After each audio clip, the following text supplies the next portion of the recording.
Have a look at this image here. And what issues can you see with the teaching in this lesson? So there's the teacher in the middle. She's asking the question of the learners, what is 5 squared? But if you look at the comments that the learners are saying, what do they suggest about this lesson? What indications do they give us that perhaps this teacher has not thought this lesson through properly? But we were learning about angles yesterday. So the learners cannot see how it's connected the previous day's learning to today's learning. What does squared mean?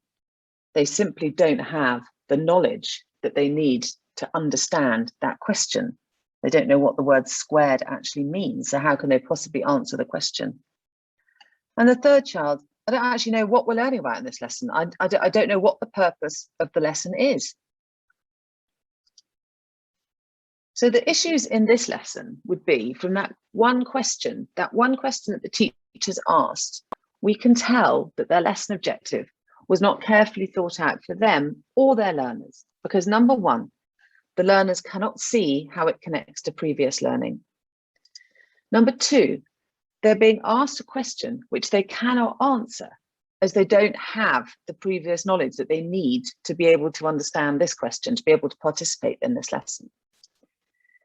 And the purpose of the lesson. So actually the lesson objective is not clear. Now, we may hit one or two of these, but we need to be hitting all three when we provide a lesson objective. We need to think about how it's going to connect to the previous learning, unless, of course, it is a brand new topic, which, of course, we have to do regularly.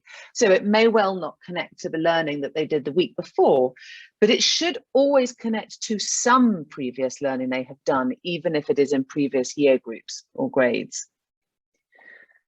We should always make sure that they always need to if we're asking them questions in the lesson, if the activities that we're doing in the lesson, we need to make sure that they actually have the knowledge they need to participate in that lesson, whether or not you refresh at the beginning of the lesson over the language they're going to need, or the information that they're going to need, or the method or the strategy.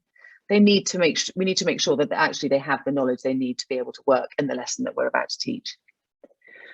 And the actual purpose of the lesson.